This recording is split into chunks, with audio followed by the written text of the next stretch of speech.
तो आज हम बात करने वाले हैं क्लोथिंग हिस्ट्री चैप्टर के एक न्यू कॉन्सेप्ट के बारे में जिसका नेम है स्वदेशी movement.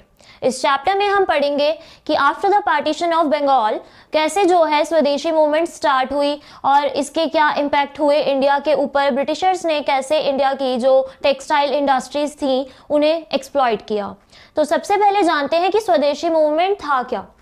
After the partition of Bengal by the Lord Curzon in 1905 Indians ने जो इंडिया में रहने वाले जितने भी लोग थे उन्होंने सभी ने डिसाइड किया कि हम एक स्वदेशी मूवमेंट जो है स्टार्ट करेंगे और ब्रिटिशर की जितनी भी बनाई हुई गुड्स हम यूज करते हैं यानी जितने भी फॉरेन गुड्स हैं अब हम उनका बॉयकॉट करेंगे, उन्हें यूज नहीं करेंगे।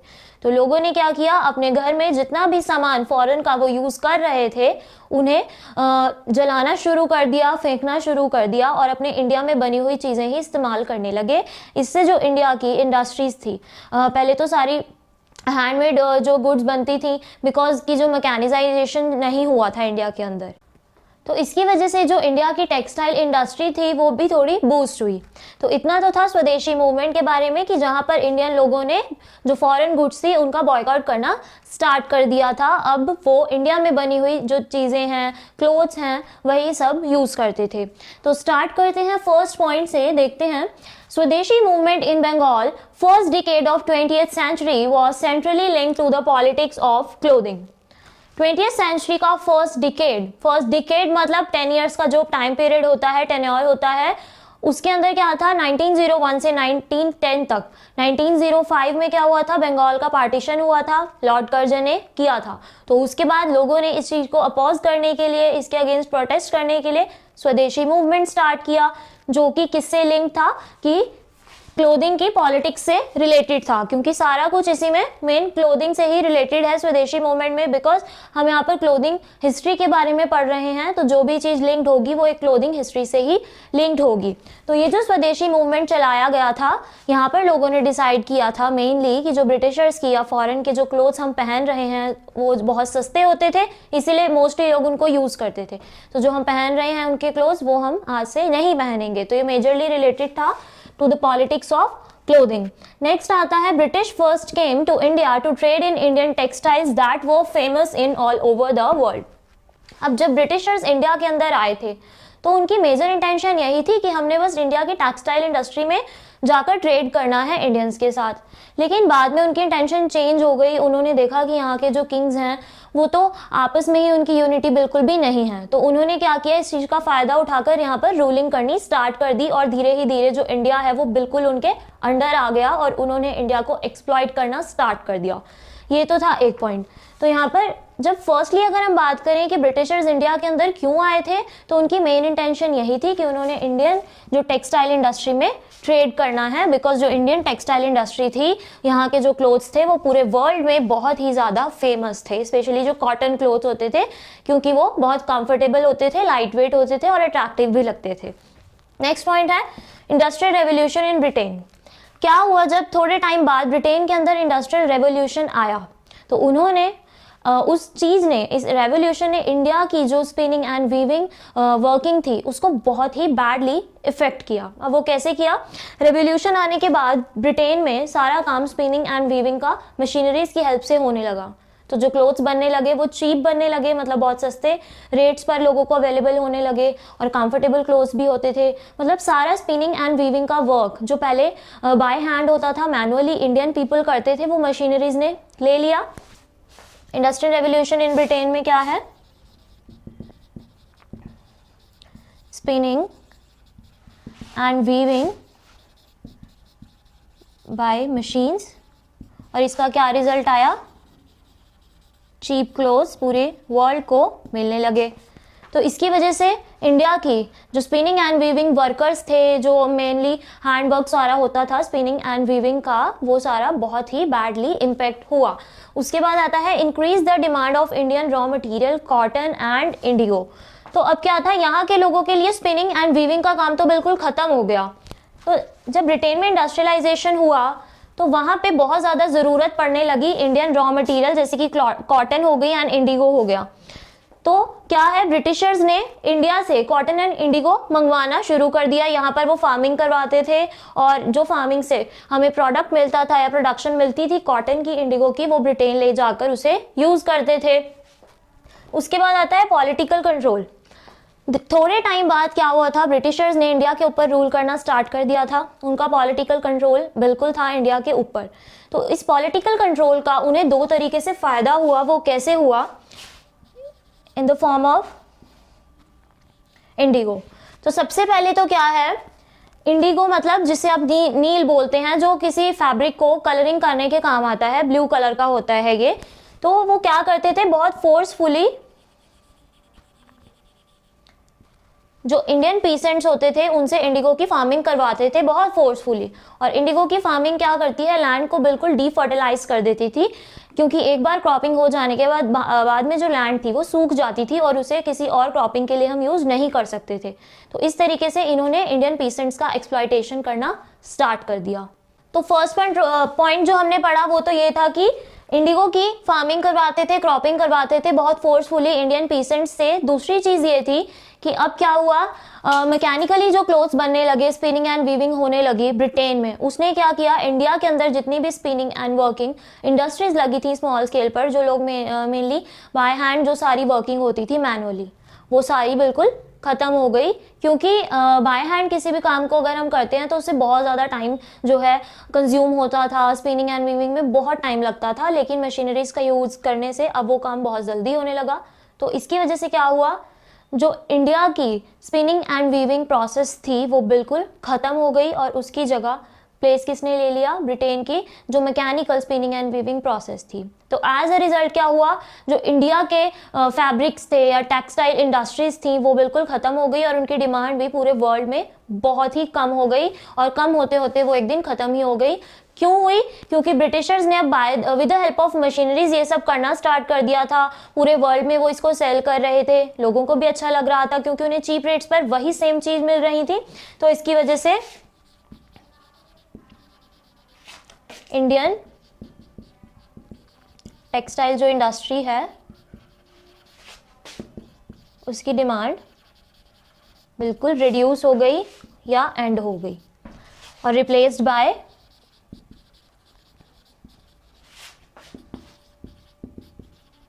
Britain's textiles.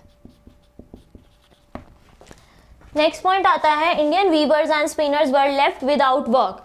अब क्या हुआ, इंडिया के अंदर जो भी लोग स्पिनिंग या वीविंग करते थे उनके लिए काम बिल्कुल खत्म हो गया। एक तो पेसेंट्स थे, उनका तो काम चल रहा था कि वो जो ब्रिटिशर्स को कॉटन, इंडिगो ये सब दे रहे थे, उनका तो थोड़ा बहुत काम चल रहा था डेली बेसिस पर। लेकिन जो वो लोग जो बिल्कुल पूरे तरीके से स्पिनिंग एंड वीविंग पर डिपेंड थे उनके लिए तो काम बिल्कुल ही खत्म हो गया, क्योंकि ब्रिटिशर्स ने बाय मशीनरीज ये सब करना स्टार्ट कर दिया था। तो यहाँ पर जो है बहुत ही ज्यादा अनएम्प्लॉयमेंट सिचुएशंस फैल गई। नेक्स्ट है इंपॉर्टेंट वीविंग सेंटर्स। और इंडिया के अंदर उस टाइम में जो इंपॉर्टेंट वीविंग सेंटर्स थे वो थे मुर्शिदाबाद में, मछलीपट्टनम में एंड सूरत में। यहाँ पर भी इन सेंटर्स की जो प्रोडक्शन थी और यहाँ की जो प्रोडक्शन की डिमांड थी वो भी बहुत डिक्रीज या फेल हो गई।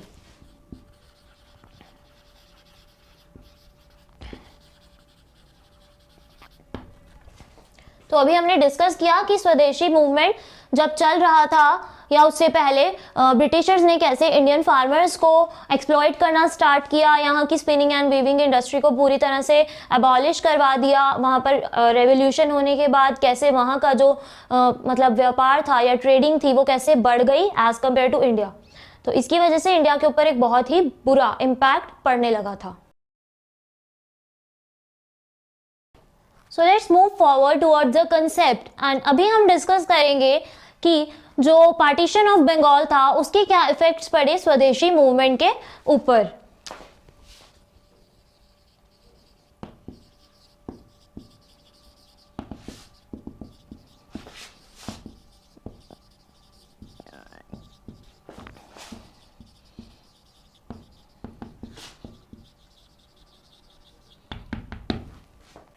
तो कंटिन्यू करते हैं कंसेप्ट को और अब देखते हैं कि कैसे पार्टीशन ऑफ बंगाल का इफेक्ट जो है वो स्वदेशी मूवमेंट पर पड़ने लगा। So the point is effects of partition of Bengal on Swadeshi movement. तो सबसे पहले ये बात याद रखना बहुत ज़रूरी है कि जो पार्टीशन ऑफ बंगाल था वो कब हुआ और किसने किया। तो जो पार्टीशन ऑफ बंगाल है वो 1905 में लॉर्ड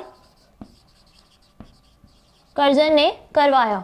अब इसके पीछे का मेन रीज़न क्या था? इंडिया के अंदर पहले बहुत यूनिटी थी और ब्रिटिशर्स को ये डर था कि अगर इंडिया के मुसलमान और हिंदूज एक हो गए तो उनके अगेंस्ट वो वॉर क्रिएट कर सकते हैं और अनफॉर्चुनेटली उन्हें इंडिया को छोड़कर जाना पड़ेगा।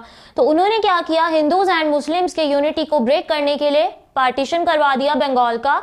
और बात ये रखी कि इस बंगाल की जो पॉपुलेशन है वो बहुत ज़्यादा ह्यूज होने की वजह से कोई एक पर्सन उसे कंट्रोल या हैंडल नहीं कर सकता है। दैट्स वाई उन्होंने बंगाल को डिवाइड कर दिया। लेकिन उनका मेजर जो इंटेंशन थी वो ये थी कि उन्होंने हिंदूज एंड मुस्लिम्स को अलग अलग करवाना है ताकि वो एक दूसरे के साथ मिलकर इनके अगेंस्ट कोई भी बात ना उठाएं और उन्हें इंडिया को छोड़कर जाना ना पड़े। तो अनफॉर्चुनेटली क्या है कि जो पार्टीशन हो गया बंगाल का, हिंदूज एंड मुस्लिम्स अलग हो गए। तो क्या किया कि जो इंडिया के लोग थे उन्होंने इस चीज़ को अपोज करने के लिए क्या किया, स्वदेशी मूवमेंट स्टार्ट की। स्वदेशी मूवमेंट के अंदर उन्होंने डिसाइड किया कि वो आज से फॉरेन की जो जितनी भी गुड्स हैं या ब्रिटेन की जितनी भी गुड्स वो यूज़ कर रहे हैं उन सभी को बॉयकॉट कर देंगे।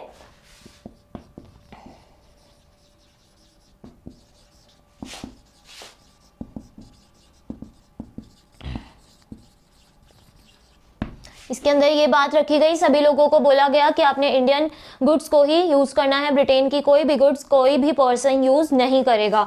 तो एज अ रिजल्ट क्या हुआ कि लोगों ने अपने घरों में छोटी मोटी फैक्ट्रीज लगाकर खुद ही काम करना स्टार्ट किया। उन्होंने जैसे मैच बॉक्स बनाए, सिगरेट्स बनाई, तो ये सारी जितनी भी नेसेसिटीज़ गुड हैं उन्होंने खुद बनाना स्टार्ट कर दिया और फॉरेन की जो गुड्स थी या ब्रिटेन की जो गुड्स थी उनका बिल्कुल बॉयकॉट किया, जिसकी वजह से इंडियन जो इंडस्ट्रीज़ थी, स्मॉल स्केल इंडस्ट्रीज़ थी, मैन्युफैक्चरिंग इंडस्ट्रीज़ थी, उनको बूस्ट भी मिला, लोग सेल्फ डिपेंडेंट हो गए, लोगों को काम मिलना स्टार्ट हो गया।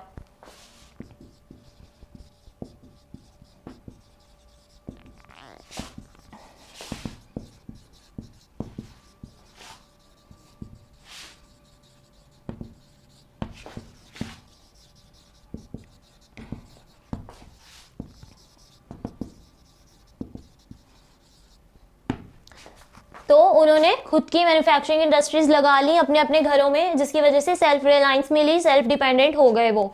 उसके बाद वुमेन्स ने भी बहुत इंपॉर्टेंट रोल जो है वो प्ले किया था।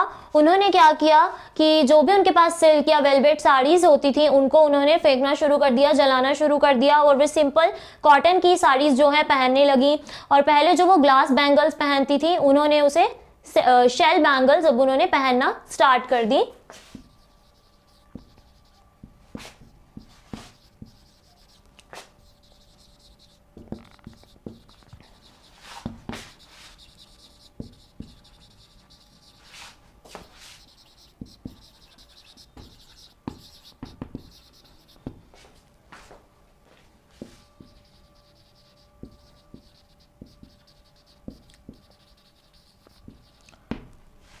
Women begins to wear cotton sarees, shell bangles instead of silk sarees and glass bangles।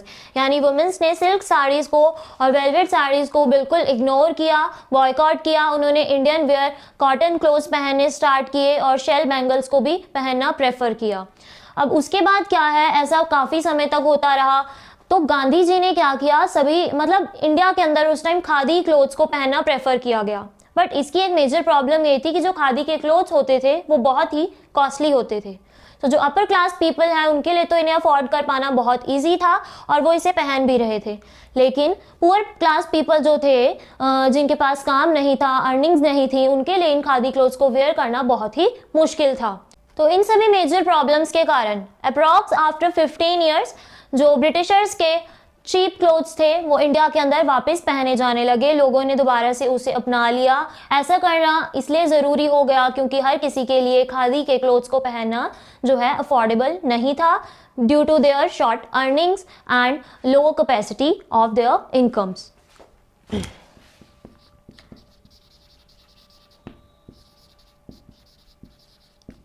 Khadi clothes को जो है वो पैट्रियोटिक सिंबल माना जाता था।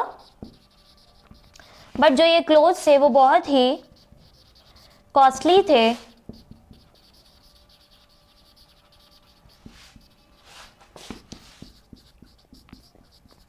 जिसे पुअर पीपल अफोर्ड नहीं कर सकते थे। एज अ रिजल्ट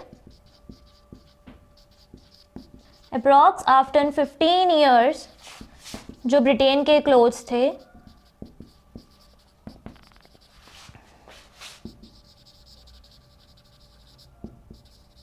वो इंडिया के अंदर वापस आ गए, क्योंकि वो चीप रेट्स पर मिल जाते थे, उन्हें अफोर्ड कर पाना भी इजी होता था।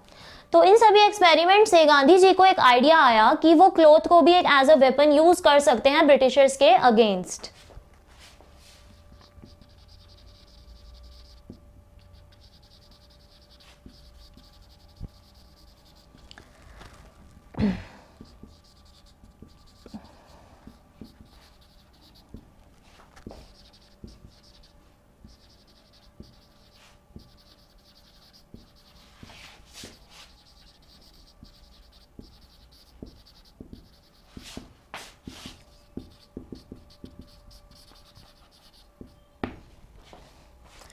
तो ये अभी हमने कुछ इफेक्ट्स पढ़े जो पार्टीशन ऑफ बंगाल के बाद स्वदेशी मूवमेंट कैसे स्टार्ट हुई, लोगों ने उसके अंदर कैसे अपना कंट्रीब्यूशन किया, कैसे जो है ब्रिटेन की इंडस्ट्रीज थी उसको लॉस पहुंचना स्टार्ट हो गया। वो कैसे हुआ था कि इंडियंस ने अपनी खुद की मैन्युफैक्चरिंग इंडस्ट्रीज ओपन कर ली थी, जिसकी वजह से वो सेल्फ रिलायंस बन गए थे, सेल्फ डिपेंडेंस उनके अंदर आ गई थी। एज अ रिजल्ट उन्होंने ब्रिटिशर्स की सभी गुड्स को बॉयकॉट कर दिया था, और जिसकी वजह से ब्रिटेन को बहुत ही ह्यूज लॉस भी बेयर करना पड़ा था। लेकिन खादी के जो क्लोथ्स थे उनमें प्रॉब्लम्स होने की वजह से, क्योंकि वो बहुत ही ज़्यादा मोटे होते थे, कोर्स होते थे और कॉस्टलियर होते थे, तो कुछ टाइम बाद ये मूवमेंट बहुत सक्सेसफुली चला। लेकिन after the time period of 15 years फिर से ब्रिटेन के क्लोथ्स लोगों ने पहनना शुरू कर दिए, क्योंकि वो चीप होते थे, कंफर्टेबल भी होते थे। तो इस वजह से स्वदेशी मूवमेंट इतना सक्सेसफुल नहीं हो पाया। लेकिन इसकी वजह से गांधी जी को एक आइडिया आया, एक बात समझ में आई कि वो इस क्लोथिंग को भी एज अ वेपन यूज कर सकते हैं against the Britishers. So this was all about the today's concept the स्वदेशी movement. But don't forget to register yourself at our portal abhyasonline.in.